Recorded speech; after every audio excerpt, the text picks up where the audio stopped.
cita-cita pasti akan terhasil. Ayo kita semua menuju kejayaan. Inilah permulaan melakar cita-cita pasti akan terhasil. Ayo kita semua menuju kejayaan. Inilah permulaan melakar cita-cita pasti akan terhasil. Ayo kita semua menuju kejayaan. Inilah permulaan melakar cita-cita pasti akan terhasil. Ayo kita semua menuju kejayaan.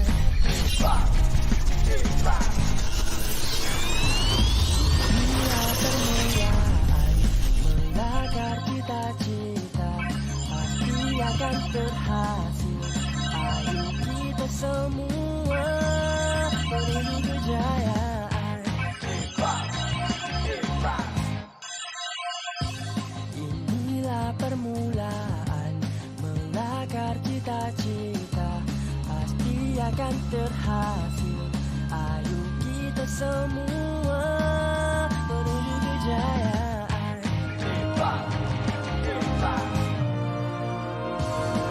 Inilah permulaan melakar cita-cita pasti akan permulaan melakar cita-cita pasti akan terhasil. Ayo kita semua menuju kejayaan. Melakar cita-cita pasti akan terhasil. Bidang pendidikan amat penting untuk dititik beratkan oleh semua pihak. Tanpa perancangan yang rapi dan berkesan, bidang ini tidak akan dapat dilaksanakan dengan jayanya.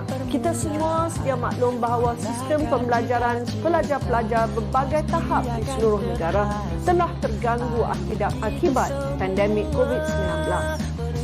Marilah kita bersama-sama mendoakan kejayaan anak bangsa kita yang akan menjadi pemimpin-pemimpin di masa hadapan.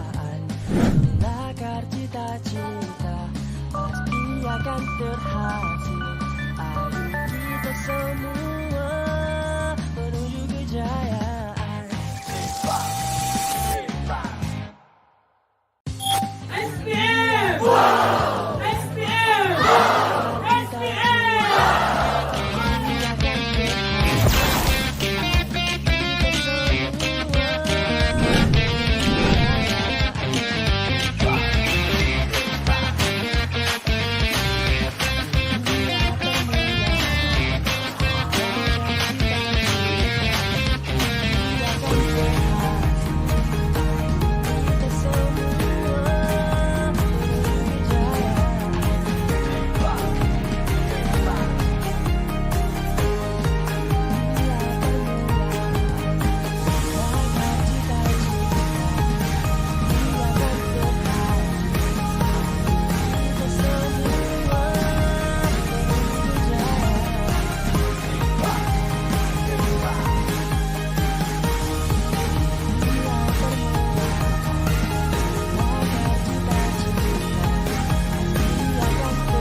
Terima kasih ya Safa. Terima kasih Yayasan IPA. Terima kasih Yayasan IPA. Terima kasih Yayasan IPA. Kepada Yayasan IPA dan banyak tolong kita semua. Semoga setelah hari ini menjadi satu terima kasih kepada Yayasan IPA.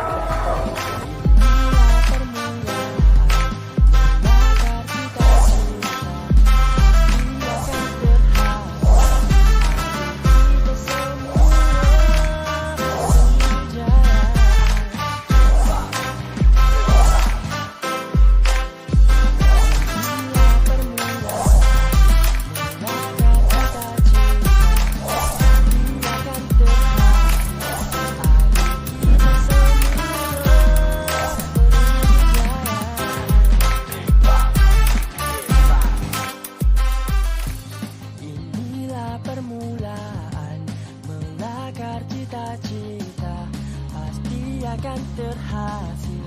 Ayo kita semua menuju kejayaan. Inilah permulaan melakar cita-cita pasti akan terhasil. Ayo kita semua menuju kejayaan. Inilah permulaan melakar. Assalamualaikum warahmatullahi wabarakatuh. Alhamdulillah, segala puji-pujian bagi Allah Subhanahu Wa Taala. Program Impak SPM Sesi 2023-24 telah berlangsung dengan jayanya. Semenjak 14 Jun tahun lalu, sebanyak 63 sesi kelas maya mingguan bagi 6 subjek teras SPM telah dilangsungkan. Syukur program bengkel bersemuka bersasar Impak SPM telah diperluaskan kepada daerah baru iaitu di Raub, di Pahang dan Kubang Pasu di Kedah secara hybrid. Sesungguhnya, budi dan bakti pihak Jabatan Pendidikan Negeri JPN, pejabat pendidikan daerah dan pengetua-pengetua sekolah berkaitan amat dihargai kerana telah bersama-sama menjayakan program Impak SPM dari mula hingga ke hari ini. Yayasan Impang ingin merakamkan jutaan terima kasih kepada guru cemerlang MGCNK kerana telah memberikan komitmen yang mantap dan padu untuk membantu para pelajar membuat persediaan menghadapi dan meningkatkan pencapaian dalam periksaan SPM 2023-24. Syabas guru-guru, jasa guru amat besar, amat kami kenang. Tidak dilupakan kepada para penyumbang Yayasan Sultanah Bahiyah, Badan Amal Kasih Sayang, Yayasan Taqwa Mawib, Kelab Bakti Gunung Keledang dan para dermawan. Semoga Allah Subhanahu Wa Taala memberkati usaha sama ini ke arah kecemerlangan yang didambakan terhadap pelajar kita. Di sini kita mendoakan dan mengharapkan bahawa para pelajar SPM 2023-24 akan mampu menghadapi peperiksaan dengan jayanya dan insya-Allah mendapat kejayaan yang cemerlang. Justru saya menyeru dan mengharapkan lebih ramai menyertai program kita ini, terutama pada tahun 2024-2025 nanti. Beberapa konsep baru serta struktur program telah ditambah baik sesuai dengan perubahan semasa dalam dunia pendidikan. Akhir sekali, marilah kita bersama-sama bertauhid, berpadu usaha untuk membantu anak bangsa kita ini supaya berjaya dalam akademik, sahsiah dan berjaya dalam kehidupan, insya-Allah. Dengan ini, saya merasmikan majlis penutupan program Impak SPM 2023-24. Terima kasih. Assalamualaikum warahmatullahi wabarakatuh.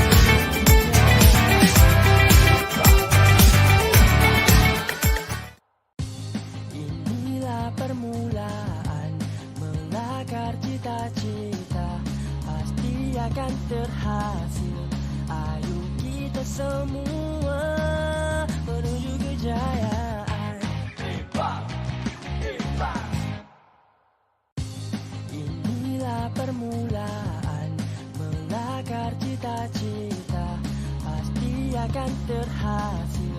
Ayo kita semua menuju kejayaan. Inilah permulaan melakar cita-cita pasti akan terhasil. Ayo kita semua menuju kejayaan. Inilah permulaan melakar cita-cita pasti akan terhasil. Ayo kita semua menuju kejayaan.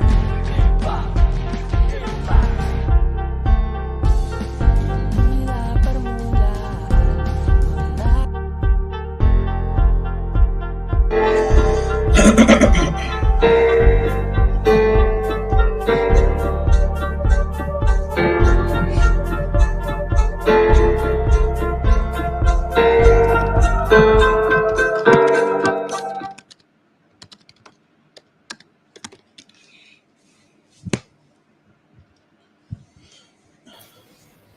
Okay, Hi.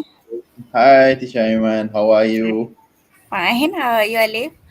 A bit tiring. Today we had a school relay competition, so to whole day. Hmm. All right. Me as well. Yeah. Everyone, I think, is like surprisingly busy even towards the end of the year, almost getting into our SPM mode now. But Exactly. nevertheless, we have to stay on track and back to our main course, which is SPM. All So right. basically, tonight, what we're gonna be doing, we'll be sharing just quick recap on strategies for writing paper. True. Especially since we have done our trial exam few weeks ago. Hmm. So we'll try to analyze it, maybe add on some things that could help us. Hmm. Maybe look in a different angle on how to tackle some of the questions because it is maybe different than what we have been used to. All right. Yeah. I know that after this, you'll be having another session for Tanya Apa Saja for SPM, but I Mhm. really hope that students who are with us tonight, you will try and ask us any questions that you are not sure of so that we will try to clear that for you, and hopefully you can practice and have ample time to sort of fix whatever misunderstanding that you have.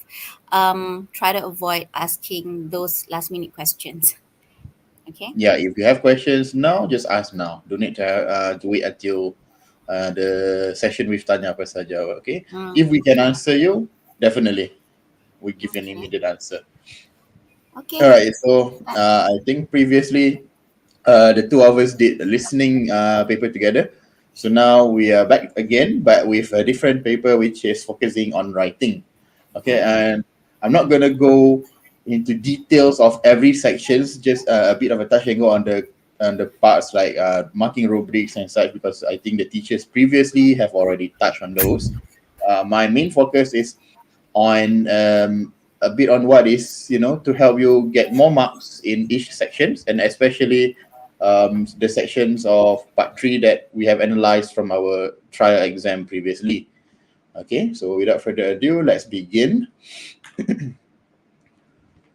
Okay, as you all know earlier, we have 60 marks in our paper 2. Okay, we have 3 essays, so 20 marks for each essay. The weightage are different, but the rubric are roughly the same. We have 4 parts that we need to score. All right. So these are some of the questions that may come out in our exam. So far, there's no changes. So I'm sure it is still about the same. Perhaps maybe part 3, there is a report, not just review, article, and story. There's also a report that have been coming out on trial exams and SPM itself. So please mind the addition there. One more types of question. Okay. We have email, essay writing, article, review, story, and of course report. I think I missed that one. Okay. So all of our reference are always going to be mainly the textbook. We're not gonna go in detail of reference book that you can buy on Popular or at Hassani or any bookstores. But those are just to supplement you. Do not rely on that 100%. It is good for supplementary actions. Okay. Apa-apa rujuk your textbook. Okay. The main themes, the types of vocabulary and grammar are from your textbooks. Okay. Okay, in any paper, I guess you must firstly understand the assessment criteria. So in writing paper, the scale. Remember the four criteria I mentioned earlier that you are going to be marked into 4 of this. Okay, we have content, communicative achievement, organization, and language. So this will give up a total of 20 marks for each of your essays. Therefore, 60 marks. Okay, the maximum marks for each subcategory are 5 marks. Okay. So you must give what the examiner wants. Okay.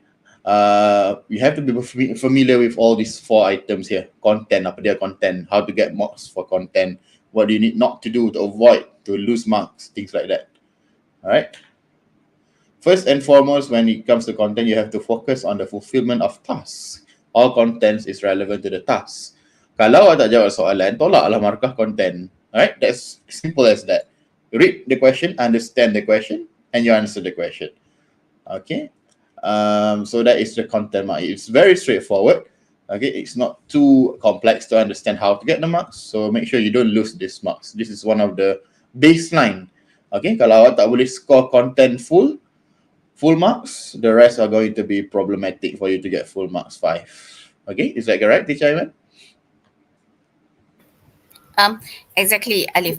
Out of all the 4 criteria, only content sahaja yang the criteria for you to score full marks is the same for every single part. If you look at language, if you look at communicative achievement or organization, it will differ. Kehendak soalan tu macam mana you nak capai markah will be different according to the parts of the question. But for content, they're very straightforward. From part 1 email to essay to part 3, the requirement is the same. As long as you menjawab kehendak soalan, you fulfill the requirement of the task, you will get 5 marks. So Alif, I hope that our students will reflect, go back to their trial paper and look whether or not they achieve 5 marks for content untuk every single part. Kalau tidak, you memang rugi. When you lose 1 mark, you are losing 0.4%. So this is just pure math sebenarnya, Ali, untuk you nak score your English paper. 5 marks, 5 markah untuk content kali 3 bahagian, 3 parts, 15. Okay, so I kira-kira tu lebih kurang dalam 6%. 6% is on content sahaja. So sebenarnya 6% tu dah dalam tangan you already. Yeah. Kan, so rugilah kalau you tak score.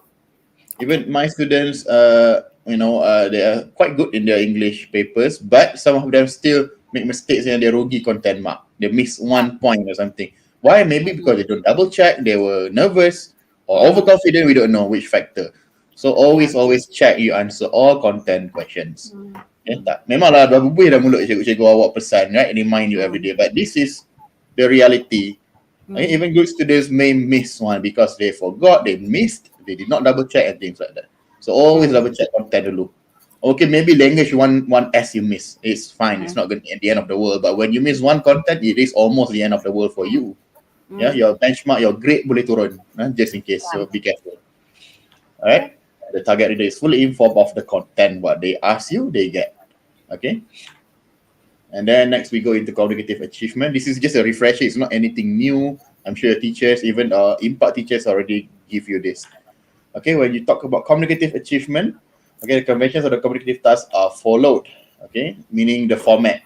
It is an email. You tak buka-buka, you baca ni surat cinta ke apa, it's an email. Alright, so for email section, for example, an article, review, story, and so on.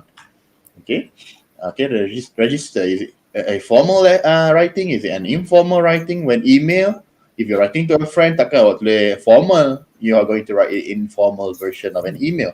Okay, things like this are under communicative achievement. Okay, the tone. Okay, is it persuasive writing, informative writing, and so on.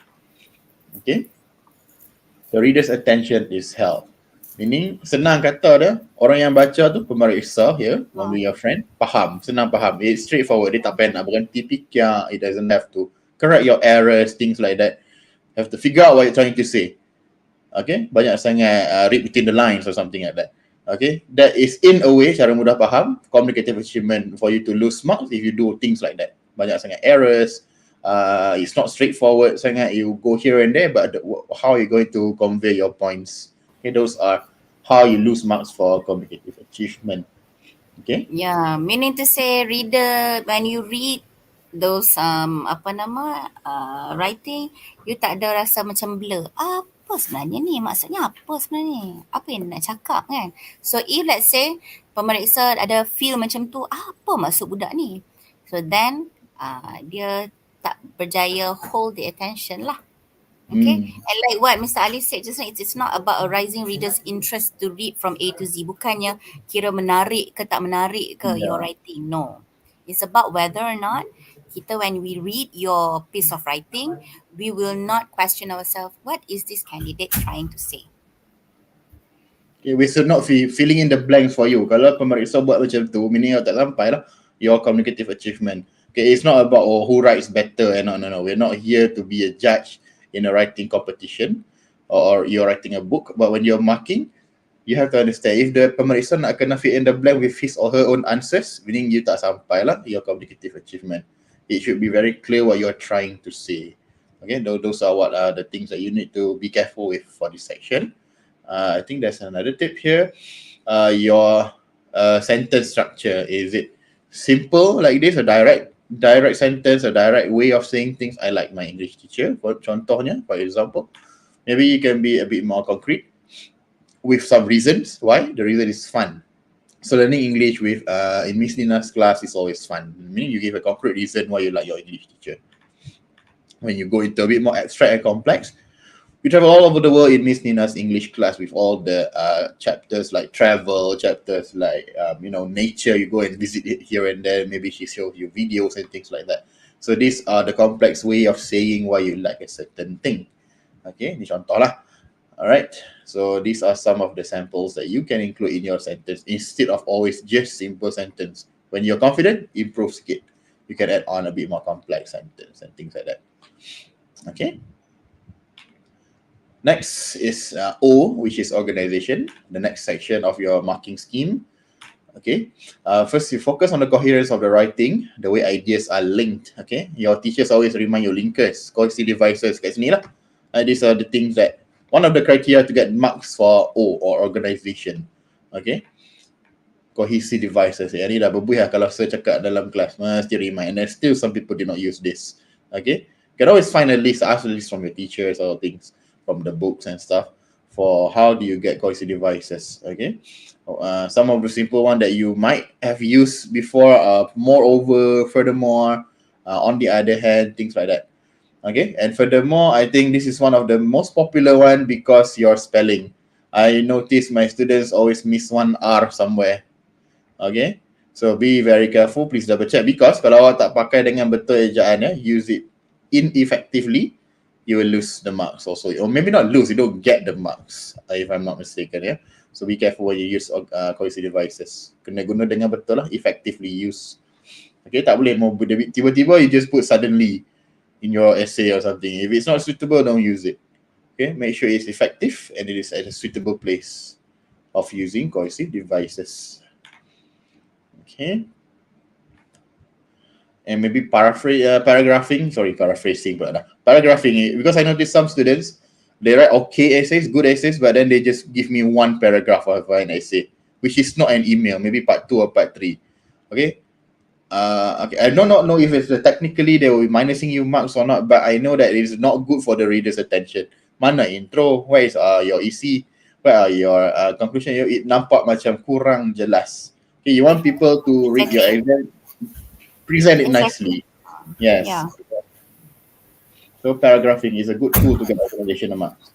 Remember, examiners are humans too. They might make errors. Mungkin masa dia mark your essay yang bubuh satu perenggan seketul tu, dia dah, I don't know, a bit tired on that day or something. He might miss some things. Yeah. Okay. So be careful that human errors do exist anywhere, any field. So I like to add something. Just now we talk about content, kan? We said that supposedly students should score 5 marks for content for every single part. So that will comes down to 15 marks. Okay, 5 kali 3, 15. Okay. Now, for organization, I think organization is another element or criteria where students can actually score 5 marks.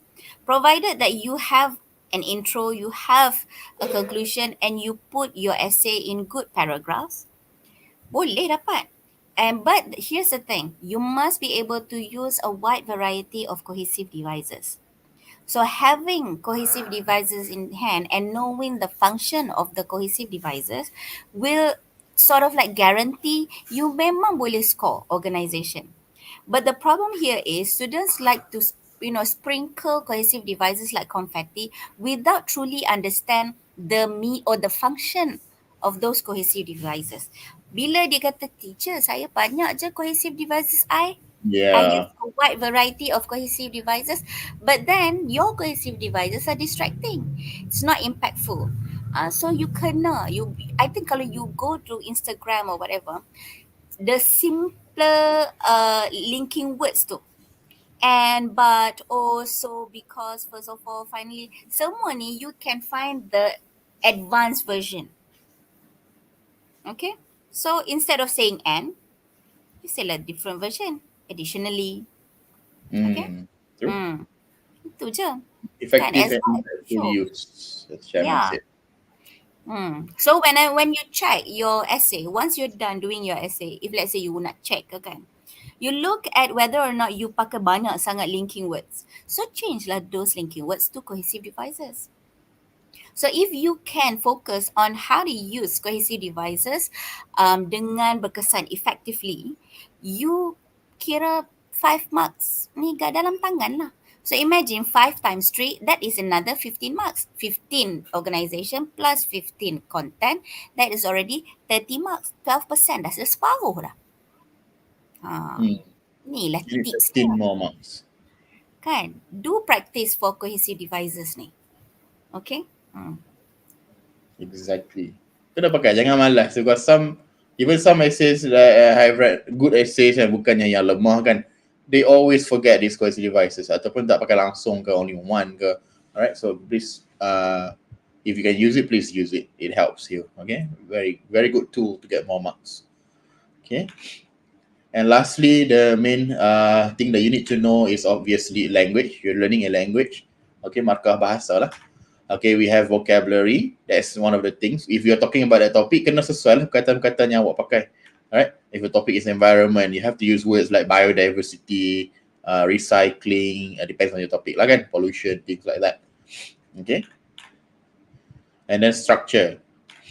Alright, these are sentence structure. I think this one I said earlier. Yang ada simple, concrete, complex. You have compound sentence, complex sentences. Kan, all those are skills and tools that you can use in your essays. Okay? Kalau all simple sentences memanglah kurang, salah. But your marks also kurang lah, kan? Okay, so when you're confident, when you're already confident with simple sentences, try to expand more, okay, into compound or complex sentence to help you get more language marks. Okay, kalau kerja buat salah aja bahaya juga, go and check with teachers as well. Okay, write a few of them ask, is this the correct way of using complex sentences and things like that. Okay, jangan mentam je. Complex sentence dah nama pun complex, it can make you lose marks instead of getting more marks. Alright. Alright. So the control and accuracy of your language, it has to be less errors when you're using your language. Even if you're using like those bombastic words or less frequently used words, kena guna dengan betul. Bukan just because you memorize the meanings, you just include it silly-willy. Tak boleh lah, tak sesuai. Okay, it has to be might have the same meaning, but when you use it, is it in the right context? Okay, so please be careful of that, be mindful of that. And obviously spelling when you're talking about language. Environment, government, these are popular ones when I marked trial previously a few weeks ago. Government and environment, they forgot the N. Because they maybe they pronounce the environment tak sebut N tu, government tak sebut N tu, yeah, okay, but in the terms of spelling ada N kat situ. So when you're spelling, you have to, like spell like environment. So make sure ada N as well so you don't forget it. Maybe it's the wrong way of pronouncing it, but when you want to spell it, please be careful of this. Simple words, I would say government and environment are topics that you always come across. Kau berkata tu tak patut salah. Okay, you're using it, you're reading it everywhere in your textbook. Ada chapter 7 is about environment, right? For Form 4, for example. Form 5, I might need to check which chapter, but yeah, it's there. It's always there. I just want to highlight to our students tonight. When it comes to language, many students, they are so concerned about their grammar. I mean, grammar is important. But here's the thing. When we look at your language, the first thing that we want to look at is your vocab. So you must be able to use correct vocab.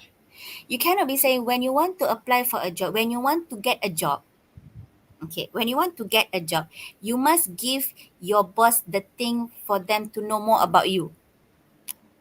You don't use the word resume, you don't use the word apply for a job, Jadi those words too important. It shows that you are able to use everyday vocab related to the topic itself. Yes. And then we also want to look at your ability to try and use less common lexes.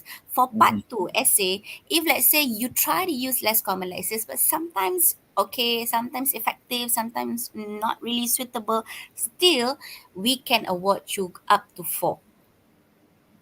Boleh. Tapi kalau there's no attempt of using less common lexes, langsung tak ada, then you will only stay dekat 3. So for you to score higher band for language, you must learn how to use the less common lexes. Mesti kena pakai. You must have, tadi I buat apa? I did speaking with my students. So my students want to say qualification but couldn't find the word. So dia punya corner, dia punya pusing tu, actually you wanted to say qualification. So macam tu lah, you must use words yang sesuai dengan topik tu. Okay? Yeah. Tak boleh lah, you don't attempt to use all this, words are in the textbook. Kalau malas sangat, you buka page belakang sekali tu, you cari the index and read through that, and then find the meaning in your phone ke, dictionary ke. I don't know if you guys still have dictionary nowadays. Like those times teachers are always asking you to bring dictionaries. Nowadays maybe you bring Google or phone or something. Sama lah kan, you go look through the words so that you know, oh, ini sesuai which chapter, which topic of essay is this suitable for, things like that. Okay, banyak aja textbook tu punya content. If you don't look through it, you won't find it. Alright? Okay. So moving on. Those are the important parts of all essays. Bukan email saja ke apa ke. Alright. So these are some of parts of the rubric. I'm sure you can Google this somewhere. I think it's available online, or maybe your teachers have given you this. Okay. I'm not going to go in detail about this rubric things. Okay, these are the exam purposes. The teachers will always have to remind you about this. And I'm not the chief examiner to go in detail about this. Nanti kalau saya salah, orang akan cancel. Okay, people will cancel me if I'm giving wrong things. But it's there. It's online. It's not like sulit or something. It's there. Go and find all the detailed rubrics of exam marking. Okay. Part 1, just like Chairman said earlier, content sama, all parts. But the rest of the sections are the slight differences there. Okay, the keywords here, like a wide range of cohesive devices, things like that. Those are the keywords that you can find. Okay, I'm going to skim to this part. Okay, they are there online. Part 2 slightly different, and part 3 is also different. Okay, so now we are moving on into part 1. Okay, for the sample one, I'm going to go a bit slightly faster, but I'm going to focus more on some of the tips that different questions might come up with. Okay, all right. So this is an example of a part 1 question. So you receive an email from your cousin, so you know already, informal lah. It's either friend, cousin, things like that, sibling. Maybe you can use informal language when you're replying in an email. Okay, Atika, who will have her 3-month semester break next week. So hi, what a relief. All exams are over and I'll have a 3-month semester break soon. I plan to work part-time. What part-time job should I apply? Where should I work? Am I making the right decision to work part-time? I'll be waiting for your reply, and bye. Okay, so now you're about to write your email to your cousin. Okay, one of the first things that you can do and should do is always identify the content, the requirement of the question. Okay, what you can do, if you can, as simple as underlining using your pen or pencil. If you don't bring a highlighter, pen merah, whatever, then that's not like the end of the world. As long as you highlight, you know which one is C1, C2, and C3, and so on. Okay, the content. All right, so Chairman, can you guess which ones are the content requirements of the question? All right, content point 1 should be, what part-time job should I apply? Content point 2, where should I work? And content point 3, am I making the right decision to work part-time? All right, so let's have a look. Yes, this is exactly what the questions want you to answer.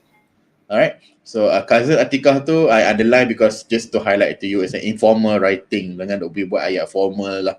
Kehadapan kalkanda semua tu. Those are BM probably. Okay, for English, informal lain sikit, formal lain sikit. Always remember that. So as the chairman mentioned earlier, yes, those are the 3 required things for you to get your content marks, your full marks. What part-time job, where, and are you making the right decision to work part-time? Exactly. Okay, so that's where you examine the question, you understood what they want. Okay, and then this one is the general tips for each of the section. when you are answering your question, you need to know the purpose of each of the question types. Kan dalam email dia akan tanya recommendation, dia akan tanya suggestion, things like that, advice. So you need to know what kind of language and structure are you need. They all need to use. Okay, so to suggest, you have to share ideas in general. Macam mana ayat dia nanti. Okay, you need to figure out how to use it. To recommend, how are the sentences going to be, looking like for you. Convince, sama banyak semua ni. Persuade, advice, they are all slightly different. Okay, to describe. When you are maybe an email asking you to share a place to visit, you have to describe the place lah. Oh, he has aircon, he has a nice ambience for you to eat your lunch or something like that. So those are example of understanding the purpose of each question. Dia minta apa. Alright. So I have some examples of sentences or phrases that you can use. Okay, these are not the end of the world. This is not the only thing. Reka lah sendiri, ikut kesesuaian. This is just an example. So when you want to suggest, you can always use the word, might want to go to somewhere. Okay, so you might want to go to a Zilla bookshop to buy your stationery or things like that. Okay, when you want to recommend something, if I were you, I would stay at Medical Hotel. Jogging is very good for you. Jogging helps me to lose 10 kilograms, things like that. Okay, these are some of the samples of sentences or phrases for you to use when you want to suggest and recommend something.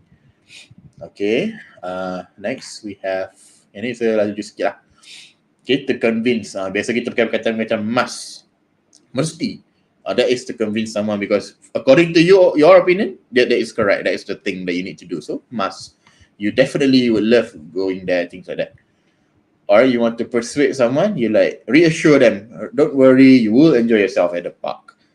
Please try the cafe at least once. Okay, things like to persuade people, dia tak boleh macam convince macam yakin lah, kena pi kat situ. Alright, persuade is, trying to pujuk dia to join your program or something.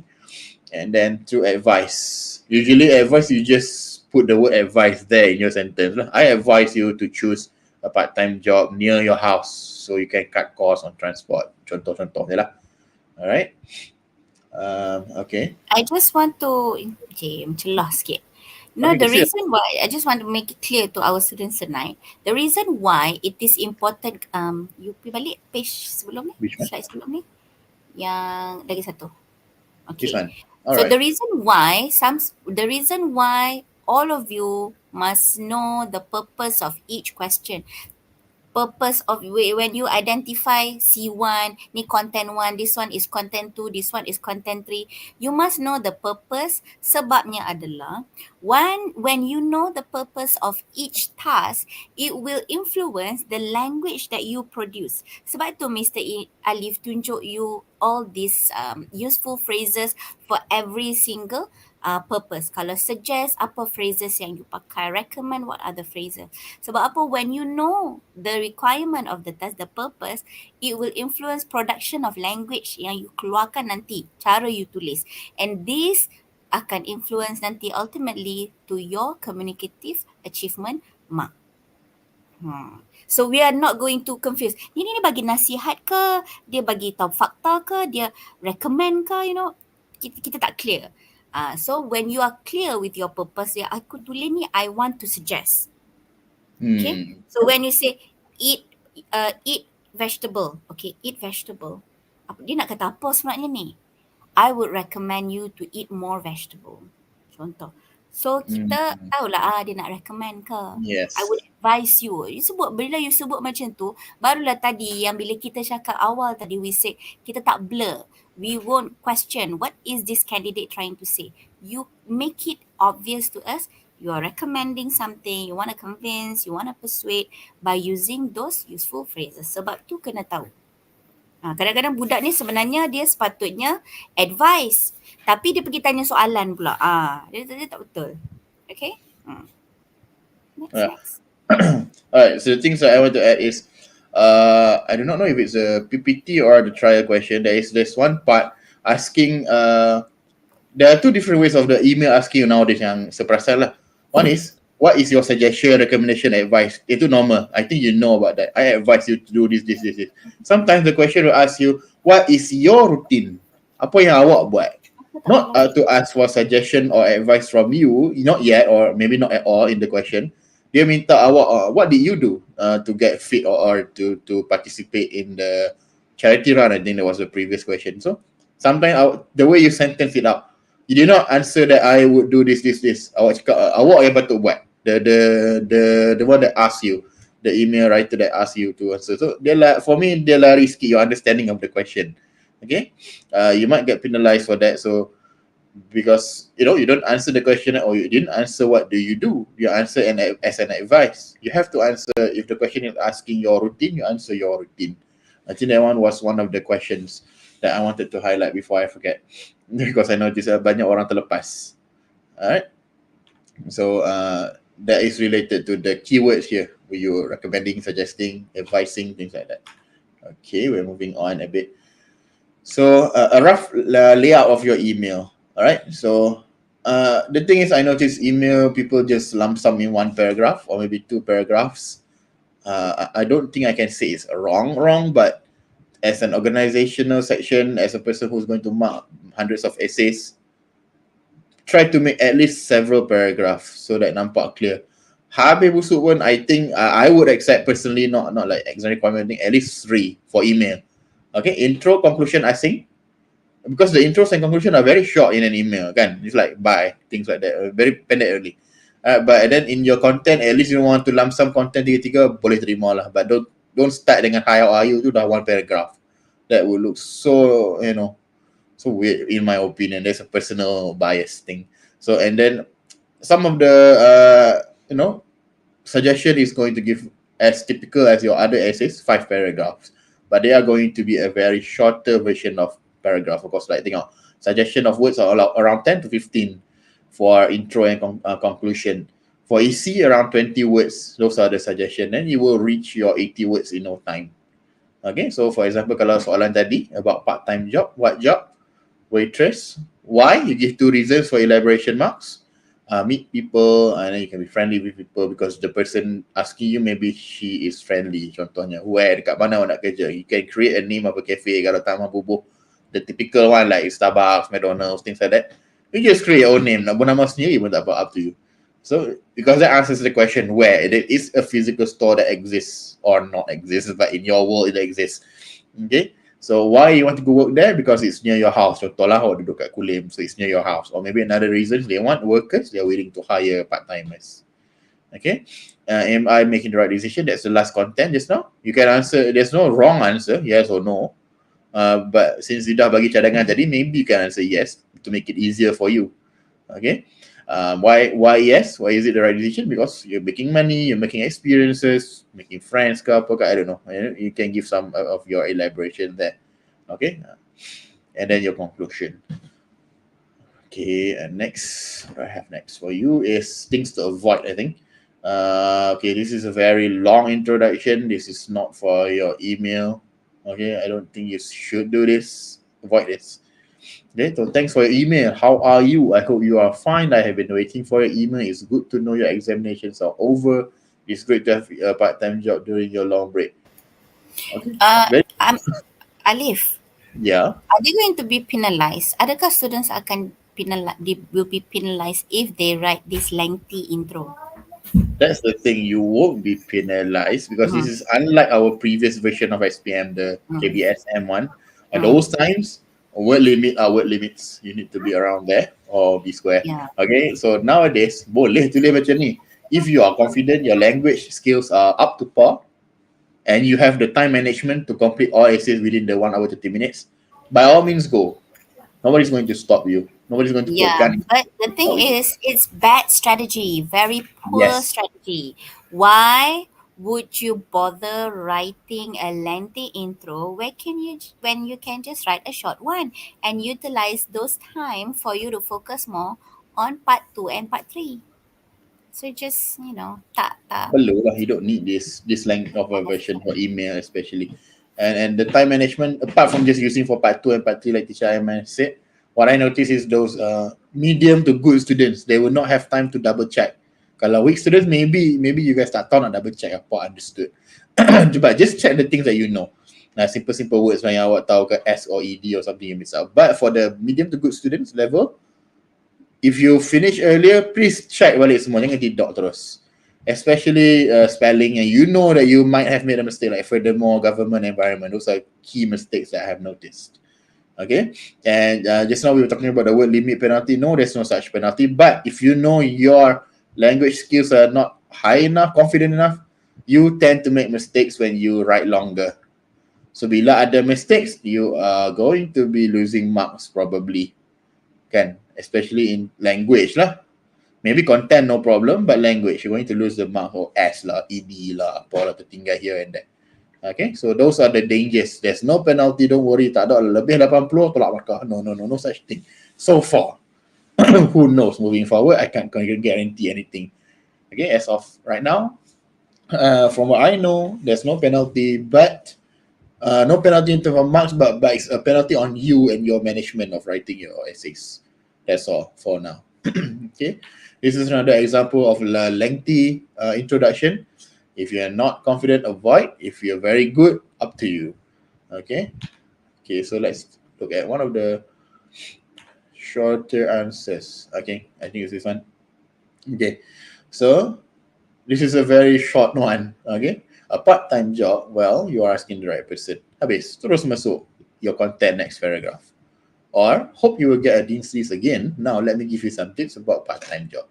Okay, at least as a segue of you going into the content. Jangan terus hi, terus masuk pun macam tak kena. Right? Give something, some information about the essay, the email that you are writing for this case. Okay, this is a full version of that email that you are writing. For example, if you're answering that question. So, those in red are the things that you need to use to get the organizational marks. Okay, in terms of linkers and voice devices. Apart from paragraphing does help. Okay, don't like email satu perenggan. It's not necessary like that. Okay, I'm sure you don't write your SMS or WhatsApp messages that long, but in terms of SPM, kalau boleh buatlah perenggan so that you have better organizational marks, just in case pemeriksa terlepas anything. Alright, so you can read this on your own time. You can always pause or something and take a screenshot. And this, I'm not going to read the whole email for you. This is the example. You can write better than this. It's up to you. All right. Okay, for conclusion and closure, it's not very long, not very lengthy. You can always go, bye for now, see you soon. Or, well, got to go now, can't wait to hear from you. Those are the things that you can end your email with. Okay, you don't have to be a very lengthy version if you're, short on time, especially. You don't waste too much time on email if possible.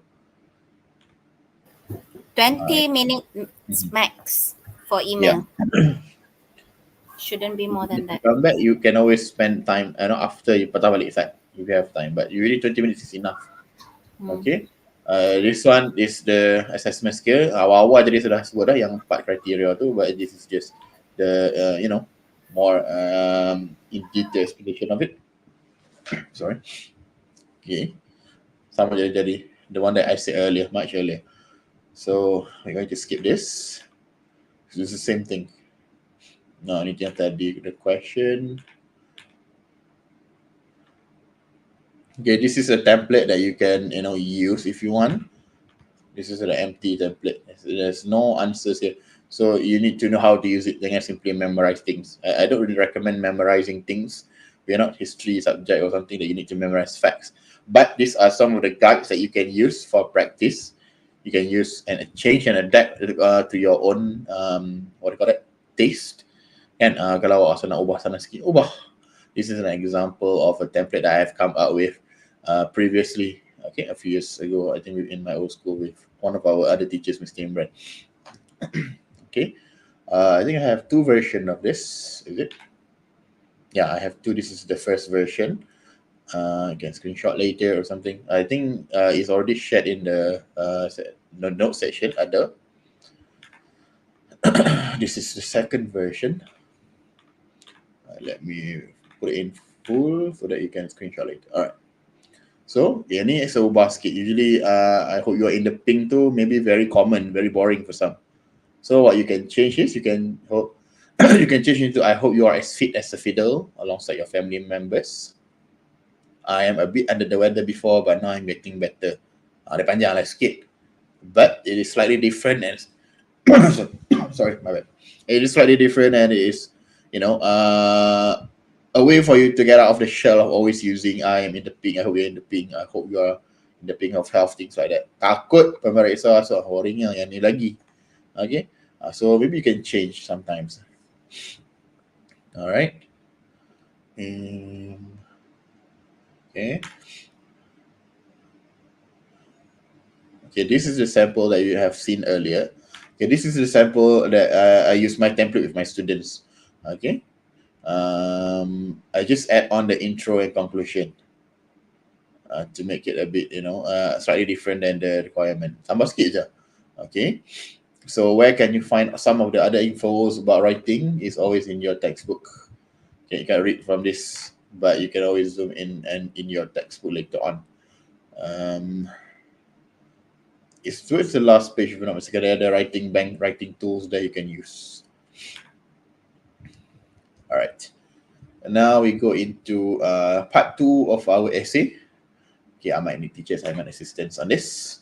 Okay. So this is a sample question of part 2 where you need to write about 135 to 150 words, right? So what do you think is the tone of the essay, students? Or teacher, can you explain to us what kind of tone? Is it informal still or is it formal already? Okay, it is not informal. Although you're writing for your teacher, this is a homework that your teacher obviously asks you to do. Your teacher is your friend, and your teacher is not your friend. You know your teacher, but she's not your friend, but she's not a magistrate as well, so you don't have to be so formal with your teacher. So the tone here should be semi-formal, neutral lah, neutral. Yeah. So you tak boleh. I don't know about tak boleh, but I would say avoid using contractions like in email. Banyak orang akan pakai Avoid contraction. It's a big no-no. Starting from part 2, Yeah, stop. part 2 onwards. Okay, kalau part 1, I can't stop you. It's not wrong again, but for me, sometimes just avoid terus so that from the start you know you're not going to use contractions. Okay, yang tu boleh tolak langkah. Alright. For part 2, part 3, part 1 dia tak tolak, but just in case nak lagi biasa, you just avoid lah. If you're good at controlling, tak apa. Alright, so this is an example question. I think it's about how to spend the money, and just used to write an essay about how will you spend your money on. Okay, we put a hold on the question first. Okay, some of the tips. Okay, this is the preparation tips, meaning before the exam, bukannya what the exam lah. This is going to be the same thing throughout all papers, reading ke, apakah speaking, listening, or writing, is to prepare your understanding and background knowledge on the chapters from your textbook, the theme from your textbook. Not lah awak nak kena tahu page 1 artikel apa tu, tak lah. You know the theme from each of your textbook sections, like people and culture, what do they touch upon? Is it hobbies or jobs or whatever it is? Health and environment, maybe they focus on pollution, eco-friendly products. I just did this with my form 4, so saya ingat yang tu lah, eco-friendly products, and maybe some recycling. Previously ada soalan pollution, I think midterms. I forgot which one, form 4 or form 5, ada soalan pollution. So these are under the theme of health and environment. And then we have science and technology, maybe a social media, your favorite, Instagram, TikToks, or maybe gadgets. I mean, what's the best smartphone today or something? Start a war there in the comment section. So consumerism and financial awareness. This one has already came out, I think, previously. Again, I forgot PPT or trial. I always have, problem. I think it was PPT. Pertengahan tahun in Kedah. Something about saving money, things like that. So you need to know under each of these banner ada apa. Agak-agak dia nak tanya soalan macam mana. Why you need to know this? So that you have enough vocabulary. When you have enough vocabulary, you should be able to write. I can't say perfect essay, but maybe good essay. Perfect essay is a bit higher to aim if you're just starting out. So good essay boleh. When you have enough vocabulary and other things like grammar, like spelling and things like that. Okay, so kalau nak tengok specifically, this is the table for each forms. Ada daripada form 3 sampai form 5, but at least you know in a way apa dia. Like globetrotting and getting away is traveling. So you can guess dah kalau topik ni popular from this section and so on. Okay, I'm not going to stay in this session for so long. You can always check your textbook dekat index kat depan tu. Alright, so thinking before you write. An essay will sometimes give you a question asking for your opinion and 2 ideas to help you write about it. So before you start writing, you must decide the following: your opinion on the topic, and how you will use the 2 given ideas to support your opinion. Kan biasanya ada C1, C2 and C3. Alright, so you need to know beforehand how are you going to elaborate your opinion, your idea. Teacher Ahmed sudah hilang sedut sekarang. Okay, never mind, we'll move on. Nanti dia main balik.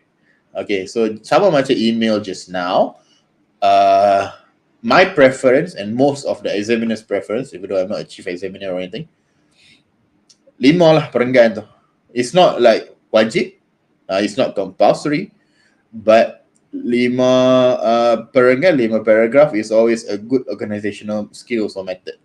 Okay, paragraph 1 is going to be your introduction.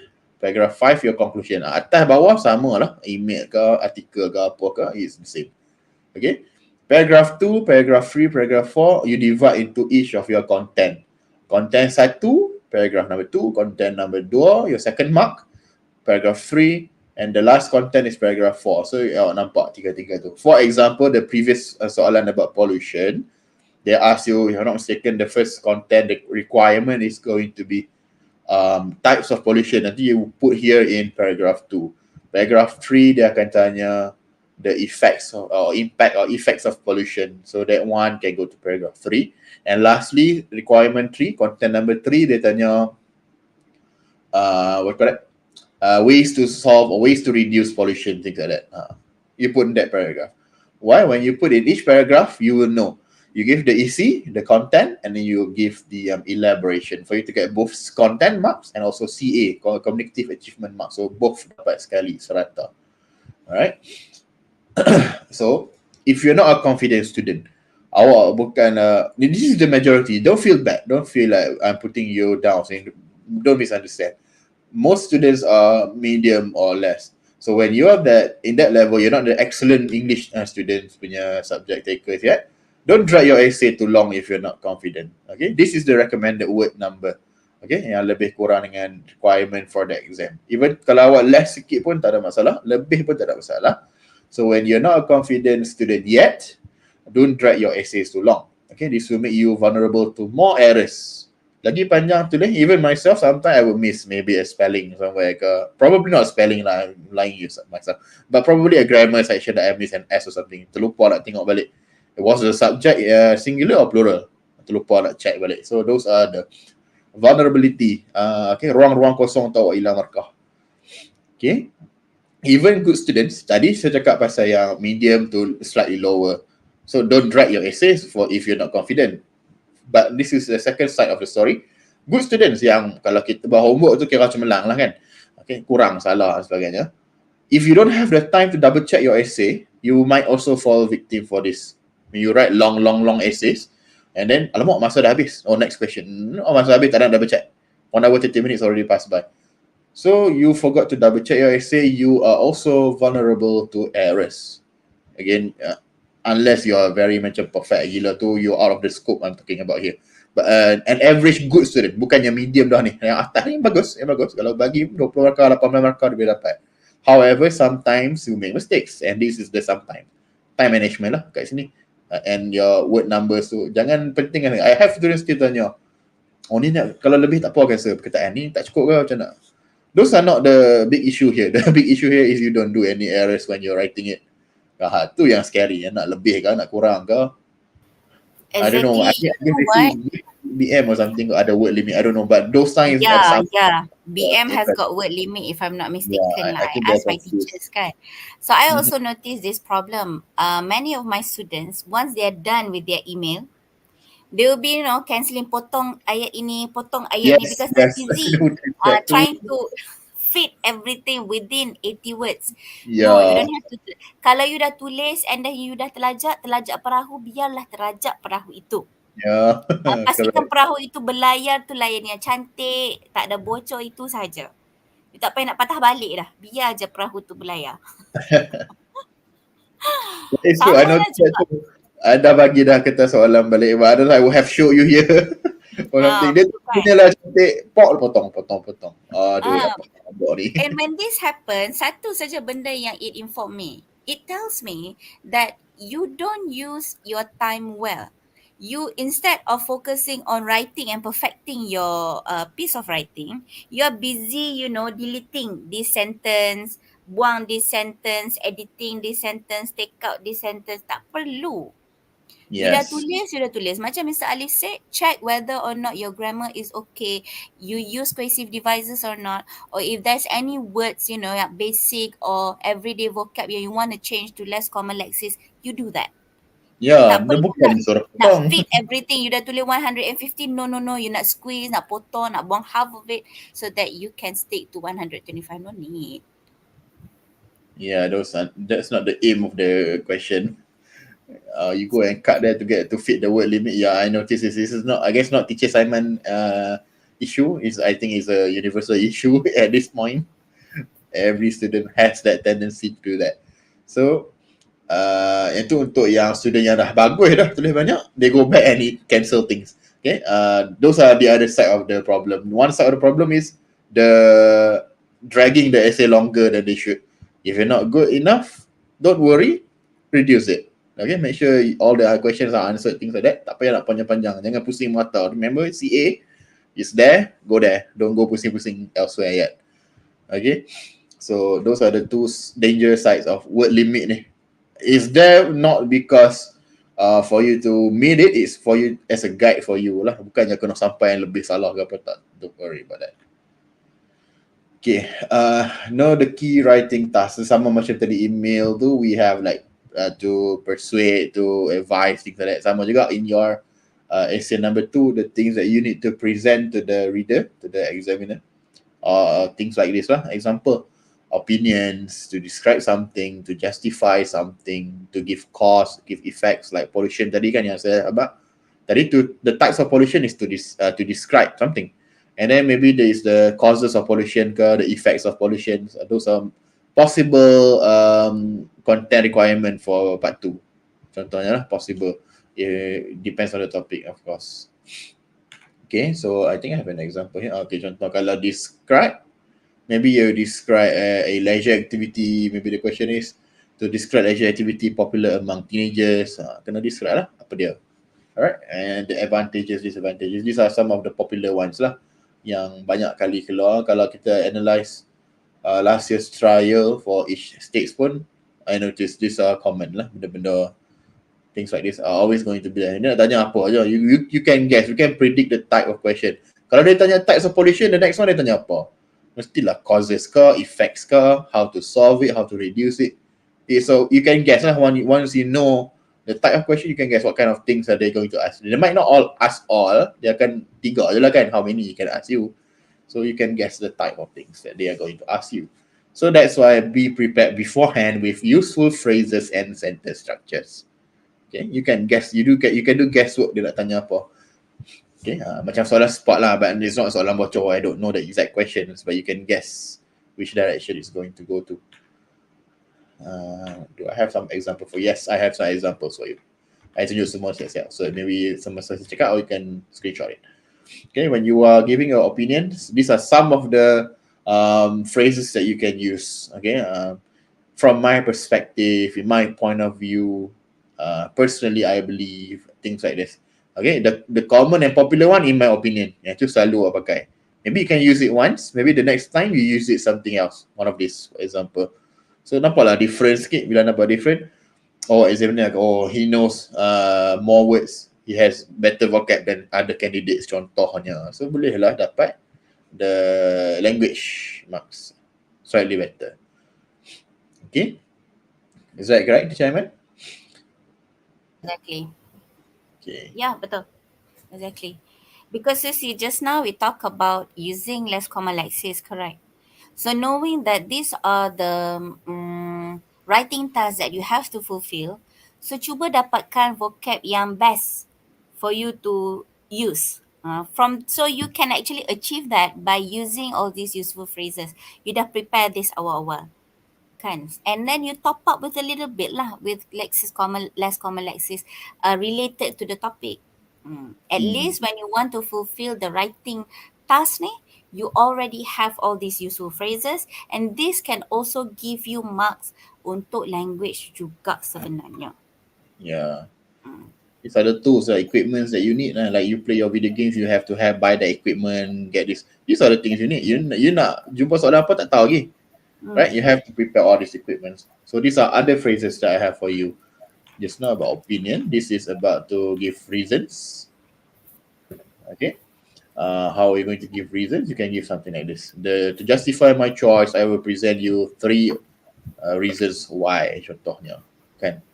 These are some of the useful phrases that you can, prepare siap-siap. These are the things that you prepare, and not like some subject you kena baca fakta tu fakta ni, For English, the things that you prepare beforehand, apart from your prior knowledge, yang bahan-bahan bacaan buku teks dan sebagainya, you watch videos or reading, are all these useful phrases.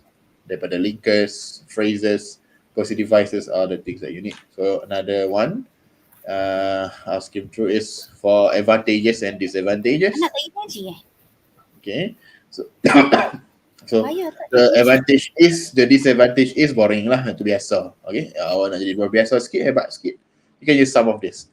The most outstanding benefit is apa dia? Again, contohnya, one of the commendable aspects of something is what? One of the flaw of this, apa dia? Okay, so these are some of the phrases that you can use. They are hopefully useful and impactful for language marks, especially lah. Okay, and maybe even kalau dia termasuklah kategori coercive devices, maybe it can help you in your organizational marks as well. Okay, and language marks. Of course, ni tak ada markah content, so don't mix them up. Alright. So when you are writing introduction, this is similar to probably part 2 and part 3 lah. Iaitu you need to have a good hook. Hook is like something for you to pull the attention of your readers, aka your examiners. Kalau dia baca ni dia bosan mengantuk tu, mungkin tak impactful lah. If it's impactful, dia tanya, okay, ni baca short mungkin essay ni macam menarik je, kita baca lebih detail, not detail but more attention to it. Okay, so this is just a skill that you can use. Even though we call it a hook kan, betul macam Mr. Alif cakap kan, the hook, we prepare hook introduction so that you can sort of attract the reader's attention. You pemeriksa lah obviously, but satu lagi yang I rasa, this is just my personal opinion, as students, definitely many students stuck when they want to write their first word. Every single time to write that very first sentence tu, you akan take up to 5 minutes merenung sana, merenung sini. But if let's say you have already all this hook introduction ready, all this strategy ready, you dah tahu dah what kind of strategy are you going to employ when you want to write introduction. So when you have a really good start to your essay, you will feel good. You will feel good about yourself. You know what? It is important for you to feel good about yourself during the exam. Baru you ada rasa that confidence for you to keep on going tau. Otherwise you'll be like, Allah nak tulis intro. Stress, depressed. Macam mana aku nak mula. Okay, so all this strategy for introduction, I think you can at least prepare yourself and truly master at least 3. Mesti sekurang-kurangnya 3. There are many types of hook, even more than the ones that I shared here. But yeah, you can try to use lah mana-mana yang you are, interested in, yang berminat, yang mana you can use sesuai dengan awak, kita tengok how to use it. Okay, so example question tadi tu, now kita patah balik. Just now I showed you the question, tapi we're not focusing on the question yet. So now the question is something about money, right? Just now we're talking about money. So writing a strong introduction. Okay, the opening paragraph of an essay introduces the topic of what you are going to write about and clearly state your opinion in answer to the question for the task. Okay, yalah. Just now what we were saying lah about hook lah. Introduction is one of the things that you can, make an impact in your essay, not just the content. Okay, so an example of repetition, I have this here. Okay, so money, all of us need money. Each of us has our own ways of spending money. Surely I wish to spend my money in my own way. Contoh lah. This is not like the perfect one. This is just an example of repetition technique. Okay, listing. You're listing the things that you are going to buy when you have money. For example, Ferrari, diamond ring, bungalow, or video games, or new handphone, something. Okay, or maybe you like to ask rhetorical questions to your reader. Okay, so when you post questions, this is another way of making an introduction as well. Ada lagi. Yes, we have describe method. Okay, you describe something. You just give a background of the things that you're going to describe. Like I say, imagine a place full of toxic gas, full of trash in the drain, things like that. We're talking about pollution contohnya. Bagilah imagination so that people boleh gambarkan, oh, kalau pollution teruk, this is the image that I'm getting.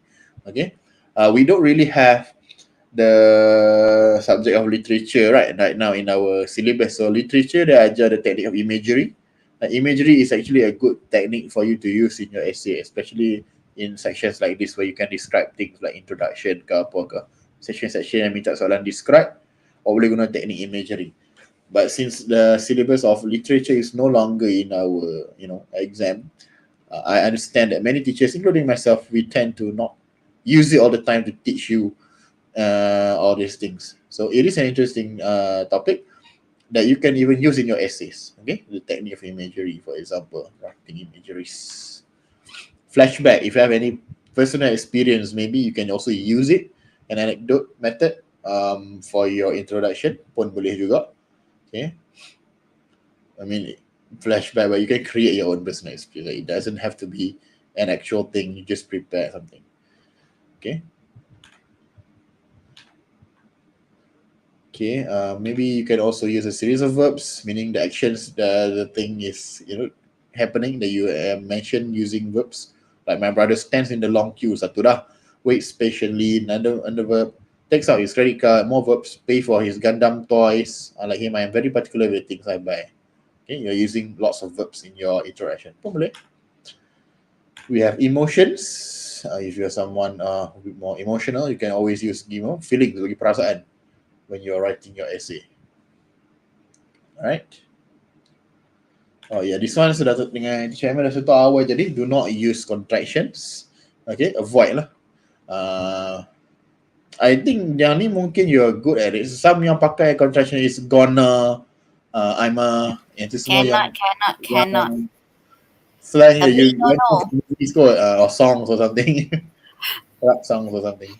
Yang tu, Yeah, my students like, I'm with semua ni a formal kind of contraction, memang dalam buku. But the one that you're using are informal that you use for speaking with your friends. Wanna know. Yeah, those. Yeah, ni at least is it's a real contraction. There is informal context dalam buku. Memang dia short form dia macam tu. However, it's not particularly used for formal writing, or it's only like informal writing or speaking with your friends, boleh lah. But ya, awak pakai gonna tu memang tak ada lah. Sorry lah, awak buka buku teks apa pun, unless buku teks is about how to make songs ke apa, I don't know, but not in your buku teks or reference books, tak sesuai. Okay, this one sama macam email tadi. Paragraphs 5 is recommended, it's not compulsory. Okay, tak buat mati, tak ada lah. Okay, it's just a recommendation because it's make it easier for us to read your essay and for you to organize your ideas, and of course the connect the scholarly devices impactful and useful. Okay, jangan main pakai saja pun tak sesuai juga. Like Teacher Aiman said earlier, pakai macam-macam tapi tak kena, tak boleh. Okay, and then next tip for section 2. More section lain pun ada yang sesuai masuk, you just tengok lah. Okay. Can I just highlight that whatever strategy Mr. Alif sharing with us at the moment, semuanya applicable for article as well. Yes. It's just slightly more advanced lah, because article obviously in part 3, but basically sama saja. Okay. More or less for all the essays, ada yang sesuai here and there. Okay, but it's not all of them sesuai macam tempat. Contohnya macam the informal tone is for email only lah, tak sesuai kat tempat lain. You need to know how to bahagikan. Okay, next is, I think this one is from your textbook. So you can always like try to get your readers' attention in different ways, like asking questions. Can you imagine if the MCO is extended again and again? This was popular question in 2021. First time your SPM CFR format.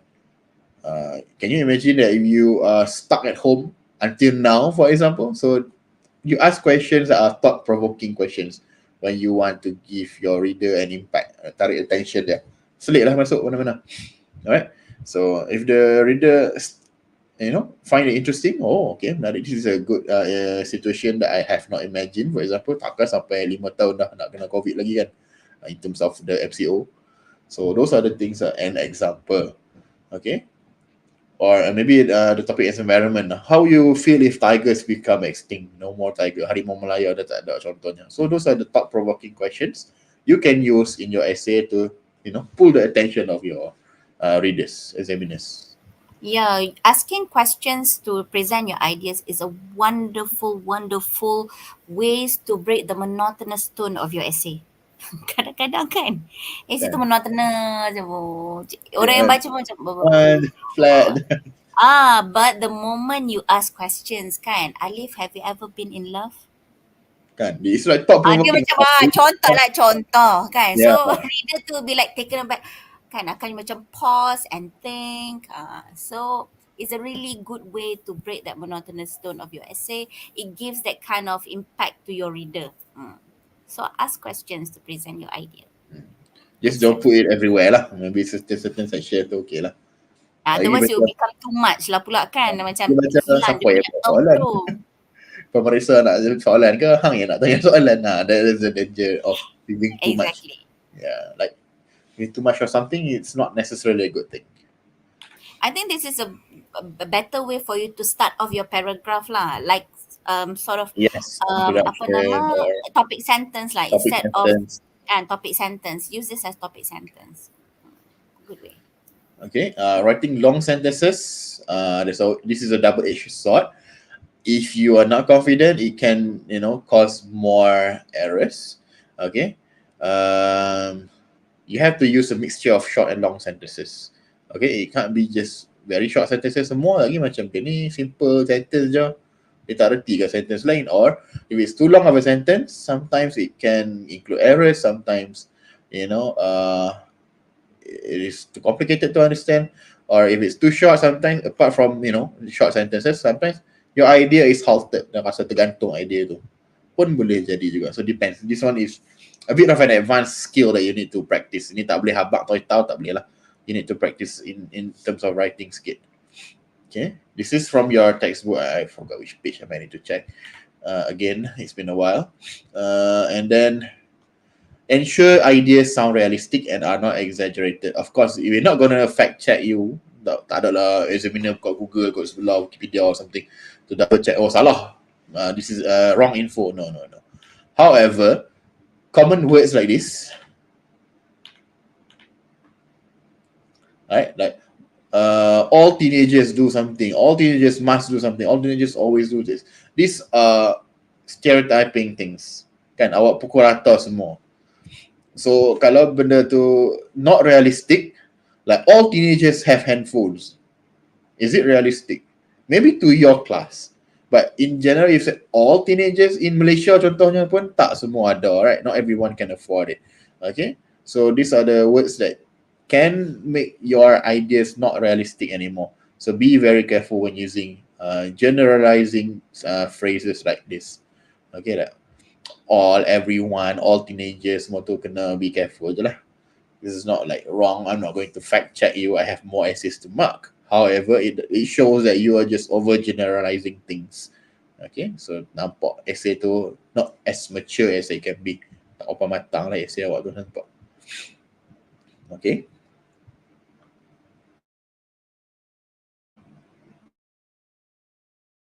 This is the same thing for each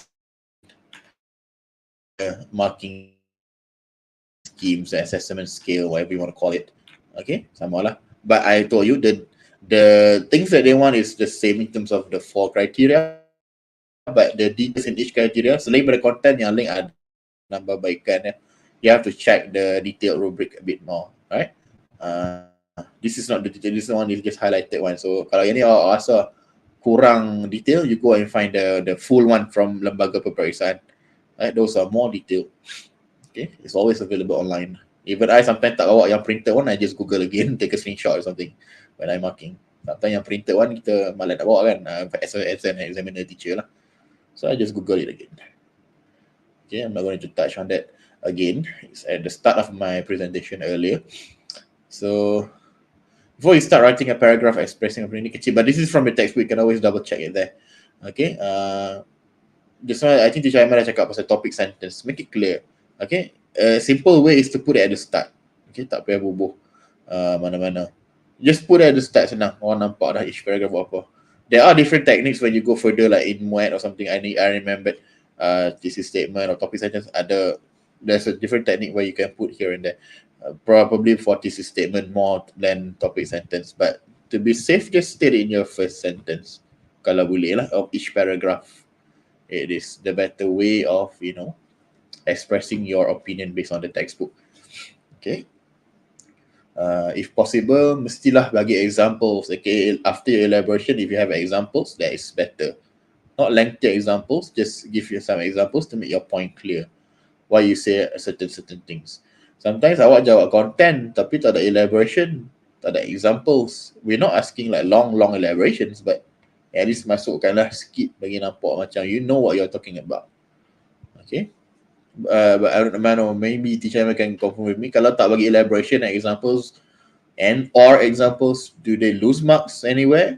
Or it's fine? And tu kena confirm with Teacher Aiman maybe. Teacher Aiman, do you hear me? Could you hear me? Exactly. I think one more yang I just want to highlight is try to look back on how to write a topic sentence. I think what differs average students with excellent students is topic sentence. Excellent students should be able to write topic sentence, because you know why, Alif, the skills of writing topic sentence is not just applicable for you SPM. You will have to use this skill sampai you buat MUET, sampai you masuk universiti nanti, because my students yang duk buat degree, they all said they still using the strategy that we taught them for SPM, especially to write topic sentence, because it helps you to give this clarity to your reader. What is it that I can expect from this particular paragraph? Terus you boleh dapat from that topic sentence. So yeah. What you're trying to say kan, senang sikit. Just now my question was, Teacher Aiman, if we don't give any examples or elaboration, will we get penalized anywhere for part 2, part 3?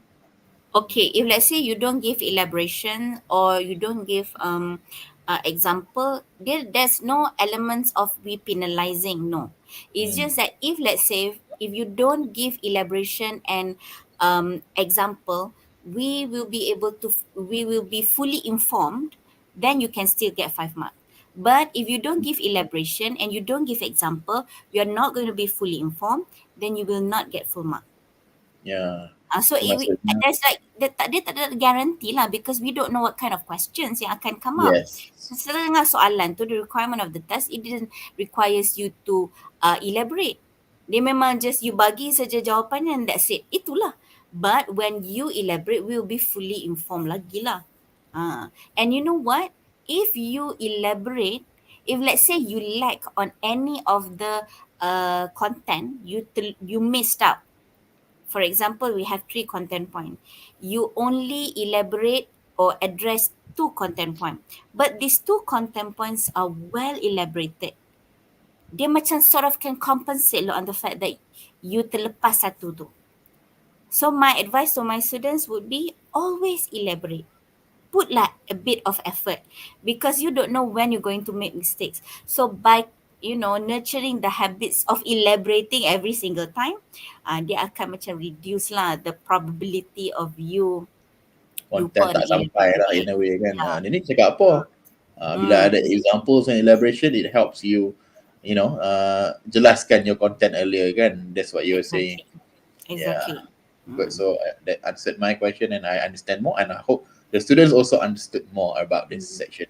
Memanglah kata awal-awal jadi content je bagi dapat toy markah isi. Yes, but always play safe. Don't be too overconfident. Sometimes we make mistakes kan. So bagilah sikit explanation. Tadi saya cakap ni, this is the example, this is the elaboration. So pemeriksa pun lebih jelas dan senang nak bagi markah tanpa dipertikaikan. Because the process of marking is always involving cross-checking, maybe the leader, the chief will double check again yang ni. Tak betul ni buat macam ni tolak markah sebab dia tak bagi ni. Just in case lah. Awak punya sample exam script tu yang kena. These are the technical errors. You have already prepared your part. Sepatutnya you should cover all bases. Jangan terlepas example sana kalau boleh lah. If you have the time, if possible, you know the thing that you want to elaborate, gunakanlah. Jangan simpan. And I also want to add one more thing.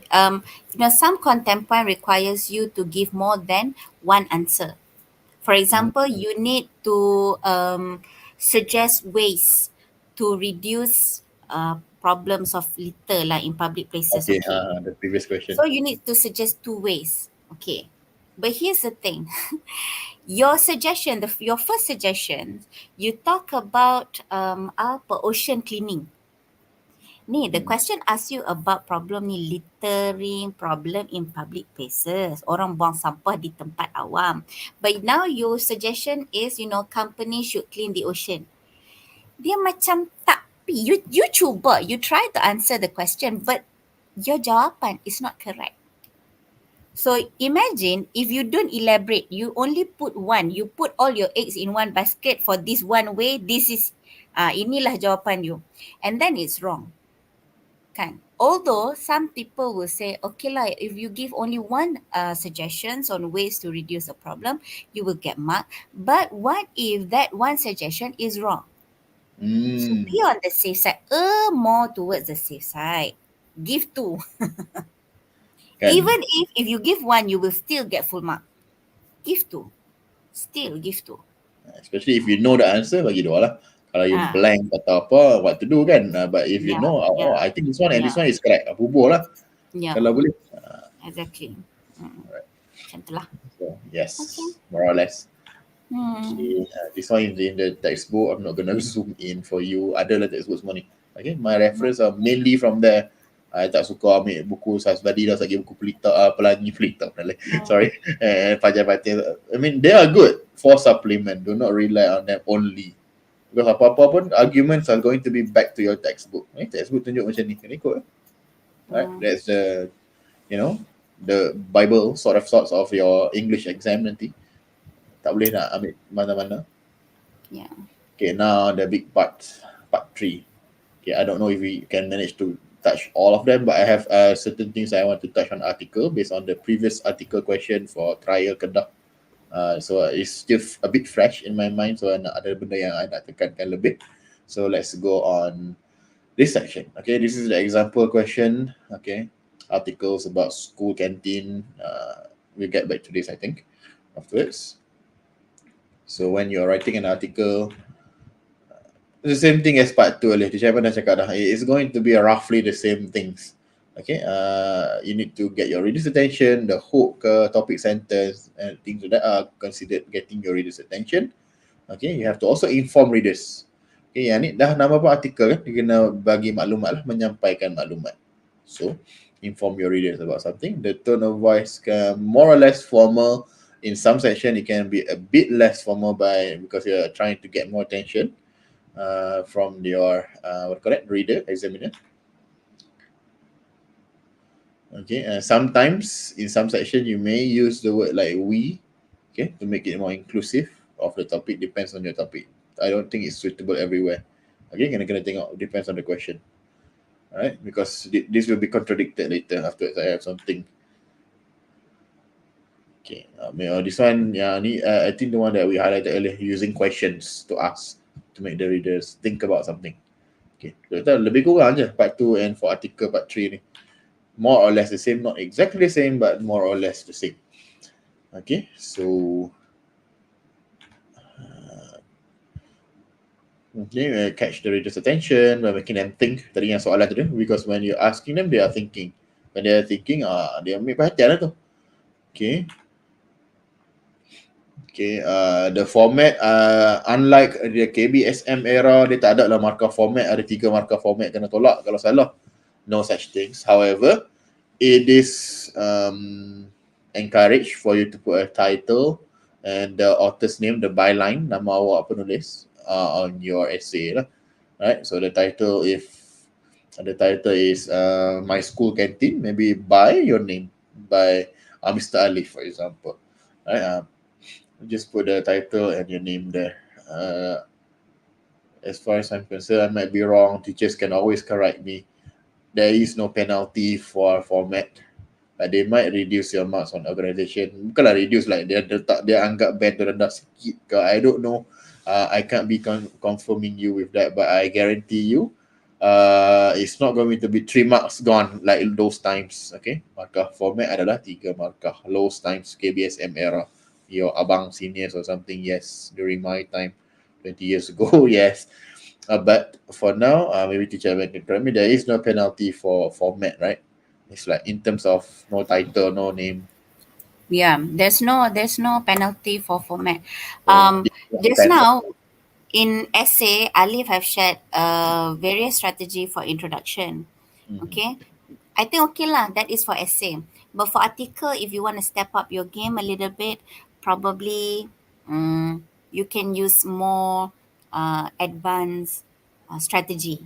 Macam kalau my students will use people say this, I say that as their intro. Ini semua ni from debate training lah ni, Alif. For example, our trial question was on my genuine friend. Genuine friend, Correct or not? yes. So Correct. introduction would be if let's say using people say this, I say that. People often say that it's easy to find friends. But I, however, argue that it's hard to find a genuine one. So intro lah tu. Yes. Kan? People say this, I say that. Kan? Imagine a world where you have a genuine friend that will last you your whole life. Macam tu lah, counterfactual. Kan? So at the moment you don't have a genuine friend yet, but imagine, let's say you have one. Okay? So macam tu lah. So you can try to figure out what strategy yang a bit more advanced, because definitely you do not want to repeat the same strategy that you have used for essay. That you nak showcase your ability kan. Don't lah repeat the same strategy in essay and then you use the same one for article. Yeah, diversify your skills. Banyak kan belajar. Exactly. Siap belajar sudah term BI. Use all of them. This is the place to use. Maybe the next one is your muat era kan. But after that, after university days, mungkin you're not into English anymore kan. Tak pakai pun in your work. Tak pakai dah. So use it when you can. SPM first and muat and so on. Yang you can use all your tools that Teacher Aiman, your teachers have already shared with you. Okay.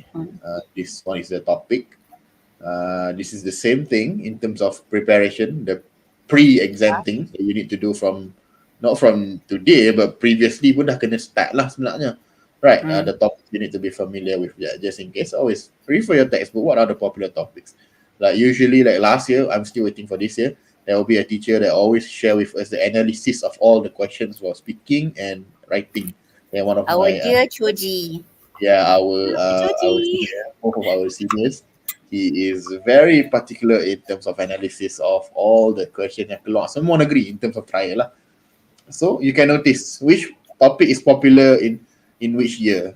Like you can, bukan nak kata yang tu spot keluar, but those are the popular topics. Who knows, maybe one of them related to the SPM ones. Kan mana tahu yang contoh lah yang Selangor or something is the geng-geng yang buat soalan, cikgu-cikgu yang buat soalan, right? So maybe they take one, maybe not all, like one section, entah part 2 tu sama with that state. Example only lah. So it's always good to have this topics prepared beforehand. Awak dah tahu dah skip. Kalau topik this one, what do I need to talk about? This thing sama je ni from the part 1, part 2, part 3, sama saja into speaking and stuff. So I just put it again here. And then this is the recommended, not compulsory, recommended format, title plus byline, and also the word count for each paragraph. Okay, the suggested recommended is going to be always 5 paragraphs for all of the essays. The recommended, not the correct, the only ones. Okay, ini sama. So I move on. Alright. These are some of the words that you can use. like cohesive devices, linkers, and things like that. Sama Yeah. juga So macam yang the only way for you to be able to apply this strategy is if you elaborate your idea. Betul tak yes, Alif? You cannot yeah, use this strategy if you don't learn how to elaborate your idea. Tak boleh kalau straightforward saja, no, it's not going to be relevant. Tak relevant lah. But for you to write long sentences, okay, mesti ada these cohesive devices, and for you to use these cohesive devices, definitely you will have to elaborate either by justifying or probably add more ideas or give example to your idea. yeah. Kalau tak, memanglah we say, memang my focus is always on content. Yeah, But that is just the permulaan dia. Once yeah. you're getting your content marks, now you get all the other marks. You elaborate them. Use cohesive devices. Make your sentence more impactful, so that you can, really get the mark from examiner. Tak payah dia nak fikir nak bagi apa, terus dia dapat. Right? Examiner is like you're tackling a girlfriend or boyfriend. You need to like sejukkan hati dia. Dia baca, oh ada. You can get the marks. Okay, use. What's next? Okay, this is an example of explaining your idea. I'm just going to read one. Okay, let's go for a picnic. That's the direct answer. Okay, so the best picnic spot would be Jangan Beach. Even more explanation would be Jangan Beach is a true paradise, and having a picnic there would be great. Nampak tak difference there? Okay, maybe the Yeah. question is something about having a picnic. Mungkinlah konten tu kalau kita nak bagi chance, layaklah dapat right content, but what's the explanation? Why go picnic there? You can see the concrete and complex version of it. Kan? So you will get more explanation on why you said such things. Okay. Next we have again this the same thing. Nampak tak? Sebenarnya dia sama je. So you should have no reason untuk tak tahu nak dapat markah macam mana. It's going to be repeated from email sampai habis. The detail is different slightly, but the thing that you need to know sama saja. Empat tu pada. Kan kepala dia you need to know. So this is from the textbook format things, the phrases you can use. Please don't zoom out your phone, memang takkan nampak pun. Just buka your textbook, ada kat belakang tu semua. Okay. We have a question, Alif, from Adriana. Boleh tanya antara ketiga-tiga soalan bahagian C, yang mana satu disarankan untuk buat? Here's the thing, Adriana. I think that macam for me personally lah, I don't really spot because I try to embrace lah my students punya preference kan, whichever they think they are more confident in, then they will choose that one. But I somehow feel like Adriana, better for you to answer article. Reason being is simple. Strategies that you apply for essay is applicable for article as well. So I somehow feel like all you have to do for article is make it a little bit more advanced, use more sophisticated words, give more details to it, then shouldn't be a problem. Kalau kata essay, slightly simpler version sikit lah, kan? But article tu slightly more elaborated, more detailed. More information. Yeah. So the strategies are basically the same. Kalau kata review, you need to use your word choice has got to be convincing. Macam you're very persuasive tau for review lah for me. Otherwise, you tak rasa macam, aku pun nak try jugalah this thing. So your CA marks tu might be low if you don't know how to be persuasive or convincing in your writing. And when it comes to story it has got to be engaging and very descriptive. Otherwise, it's just like tell aja. Yeah lah, you can score for content, but then, how you going to twist and turn your plot so that you will be able to fulfill the requirement of the task can be a bit of a challenge if you're not used to writing story. And when it comes to report pula, report punya tricky part is the tone for a report. You need to learn how to use passive voice. Content, I think, probably you can score for content. But when it comes to passive voice, I think many students ada sedikit a bit of problem. So ultimately for me lah, I would bet more on article. But I don't know lah whether if let's say you are familiar with story, you have been writing story all this while and you did lots of practice for that and you're confident in it, then go for it. Okay, kalau my trend in my school with my students, the popular ones they're going to use is article and story. But usually the diversity is very not a big, not a small gap, it's big gap. Like for example, if a 30 students in my class, about 20, 25 will do article, the other 5 will do story. Those are the range, bukannya dekat 50-50, you know. I don't know about other classes in my school, I might need to check and analyze that. However, my opinion slightly differ with Chaiman. Dia kata article, yes, that's one of my choices too. However, I would add one more, just in case. If you can focus on your choice, report ke, review ke, story, but you know, don't put me at stake. Some teachers are saying that review is no longer coming out in your exam. I have no proof of that, so just take it with a grain of salt lah kan. Janganlah percaya bulat-bulat. Kalau lah review tu tak keluar, at least artikel keluar. So you like I said earlier, you dah tahu dua format contohnya. Okay, I'm someone who likes to have backup plans. So try to learn two format. Kalau awak suka story and article, try those two. Right? Or review article, report article. Ikut terpulang kepada awak punya ni. Kalau nak kata senang, in my opinion, review and article are the easier ones in terms of topic to cover, not necessarily language lah. Topik dia sebab review, dia nak review apa aja. Dia tak movie, restaurant, buku, games, songs, things like that. You can guess the topic of review. Article maybe slightly harder to guess the topic. So kalau keluar topik yang awak tak familiar, jam sikit lah.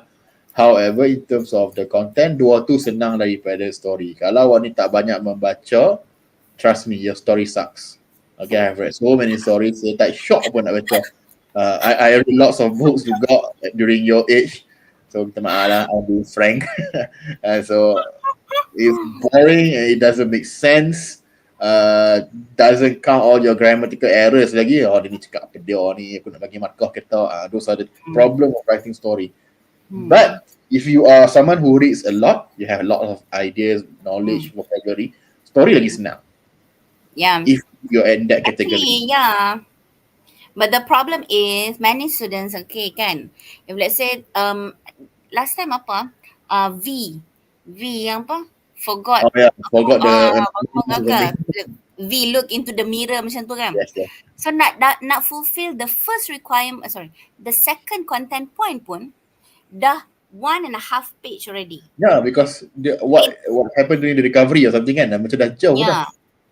Tak ada ni pun, tak sampai pun lagi. What happened, challenges during recovery. 2-3 paragraph of my students, tak ada apa pun dalam tu.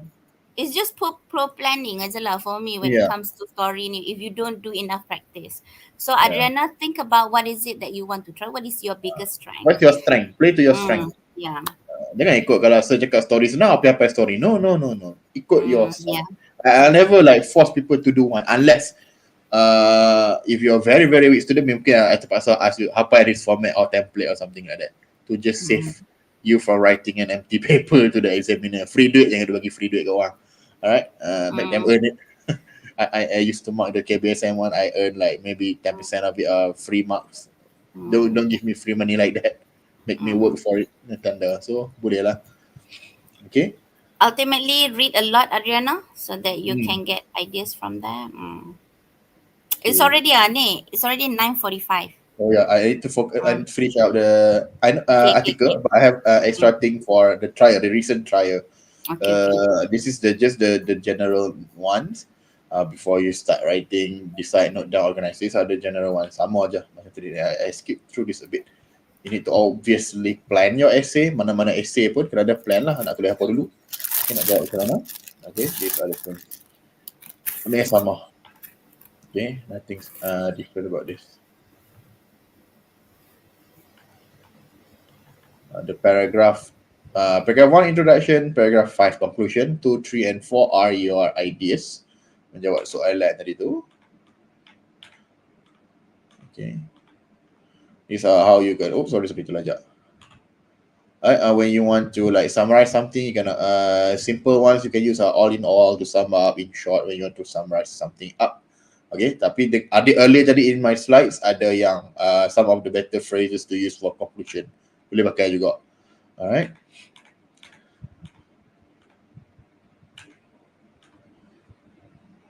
Okay. I need to remove that line that is covering something. Okay. Always check your work carefully for any mistakes, especially spelling, grammar, and punctuation. ada trend yang orang tak arti tak full stop. Okay, not luckily it's not form 5 students, it's like I don't know form 1 or form 2 something. I noticed that ada yang tak arti nak full stop. So the punctuation marks ada the other language, I think, if I'm not mistaken, because it's still under spelling and grammar and punctuation. So please be mindful of that. Okay. Okay, so now this is the one I want to highlight before we end our day today. So mungkin ajak sikit 3 minit. Alright. So this is the question for our for Kedah trial recently. I don't know about other states yet. I haven't got that much info yet. Okay, so the articles wanted here. So if you're writing this question is very not say informal, but it's very directed to you. You know, the first person pronoun of you. This is what I debated with some of my teachers. So maybe not debated, but more like ask or for clarification to get more in a different way. Because sometimes the examiner would not want you to use first person pronoun for article.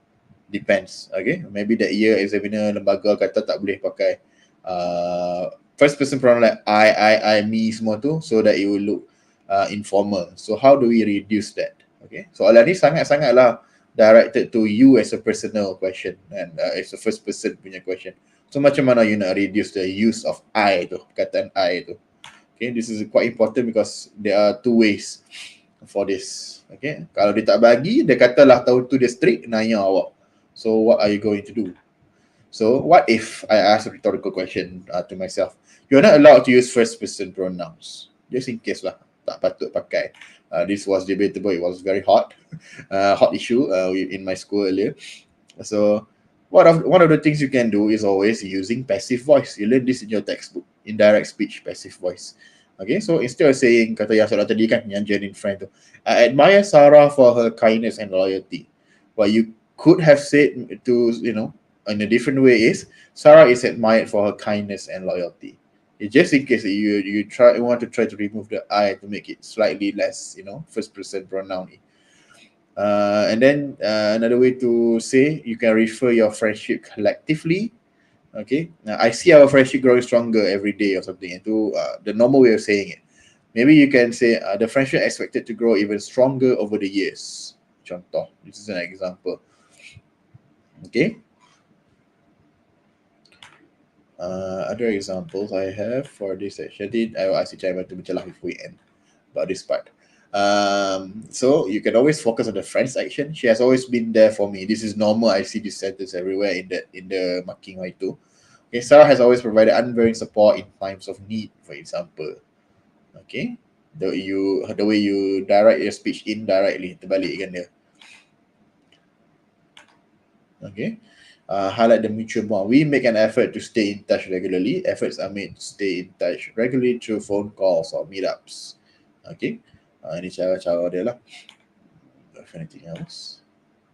Okay, one last example. Here, but then I asked the chairman to explain a bit more if she has any ideas. So let's say this is the way you are saying in your essay lah.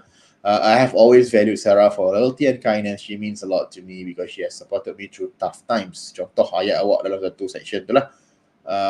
Another way you want to revise it, when you want to focus more on the friend instead of the first person issue here.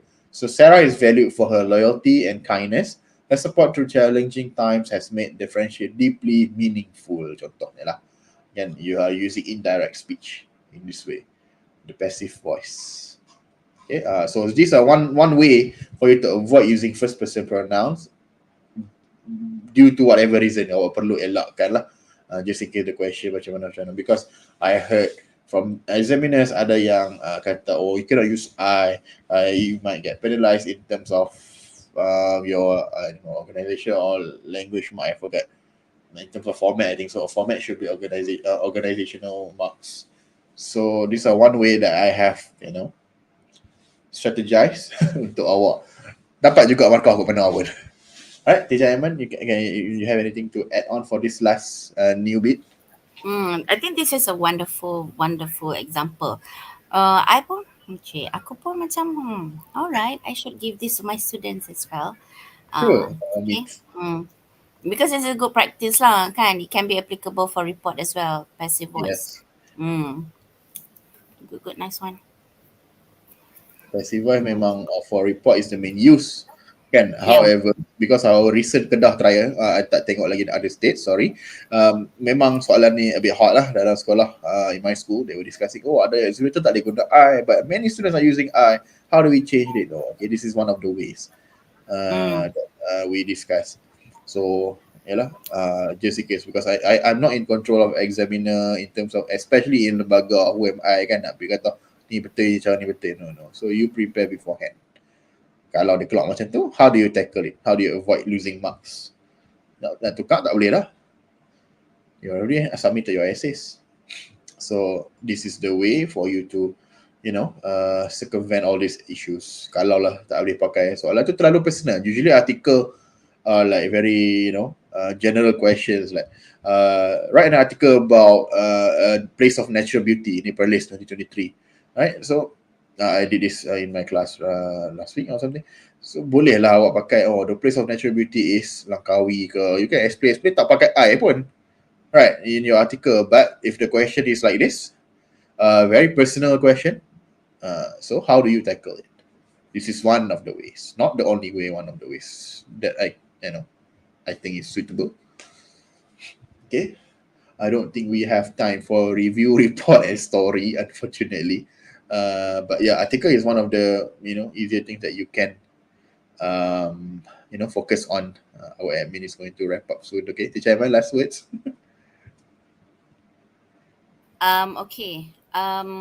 Ultimately, I feel whatever strategy that we've given you, dalam exam hall nanti, you have to perfect it with your own idea.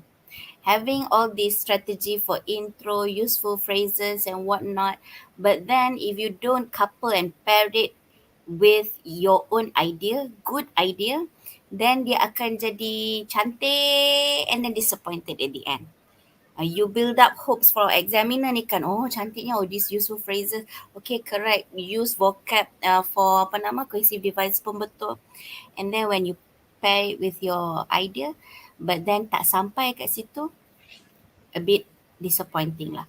But still, even if your ideas tu a bit tak sampai, kan, your sentence a bit, problem here and there, if you are able to utilize your cohesive devices correctly, you use your useful phrases correctly, dia macam ni. Sini the first, if let's say your sentence is like this lah. The first part is good. So here, band 5. And then the second part of your sentence to band 3. So how? This one, first part is band 5. Second part is band 3. So examiner probably will settle in band 4. Still, band 4 is good, right? Isn't it? 4 is good. Band 4 is good. So what I'm trying to tell you here is try to utilize and practice all the useful phrases that we have shared. You will only be able to do so if you are able to identify the purpose of your writing task. Okay, and then use cohesive devices correctly and effectively. So I rasa shouldn't be a problem. Yeah, Okay. I know you can do this. Yeah, it's not too difficult, but you need to prepare. Tak boleh lah lengah-lengah masuk exam kan. You prepare a bit, I'm sure you can do it. Okay. I think that is unfortunately the end for our session today, because ada lagi 3 essay tak ada nak sentuh. Never That's mind. okay. But don't worry. Article is quite good to focus on, because dia sama dengan part 2, at least dia tak rugi sangat kalau belajar. Yeah. At least tak rugi. Kalau tak keluar lah, nauzubillah kan, tak keluar langsung. At least part 2 covered lah, because you know how to write article, you're going to know how to write this. And please, lagi satu ni, most important thing, do not start with part 3. Alif, surprisingly, some students, they start with part 3 because why? Okay. They want to know what questions come up for part 3. Article ke, review ke, apa ke. And because that is I the toughest see. part, so they start that one first. Ish tak berbuih mulut lah abang. Start always with part 1. Part 1 because so easy for you to score 20 marks. Get that 20 marks first. And then part 2, then only part 3. Okay. That's a one strategy, but I don't think it's a good strategy to start with part 3 first. Ambil lah senang dulu, confirmkan 20 Ambil marks yang tu. senang dulu. You get 20, you lose 20 for what? No reason. Yeah, exactly. Kita dapat 20 tu dulu. Dah gitu entry, you gamble lah, you see what question keluar kan. I guess that's it from me. Yeah, thank you very much. I think our attendance today is Ameliana and Adriana, I guess. So thank you for joining. Anyone else yang silent viewer yang tak komen Yeah. pun, thank you for joining. I know dah habis exam macam nak rest kan. Not rest. Understood. But you can always view this later. Okay. Okay. So any Thank questions? you You can very just much, everyone. yes as well. Okay. Bye. Bye.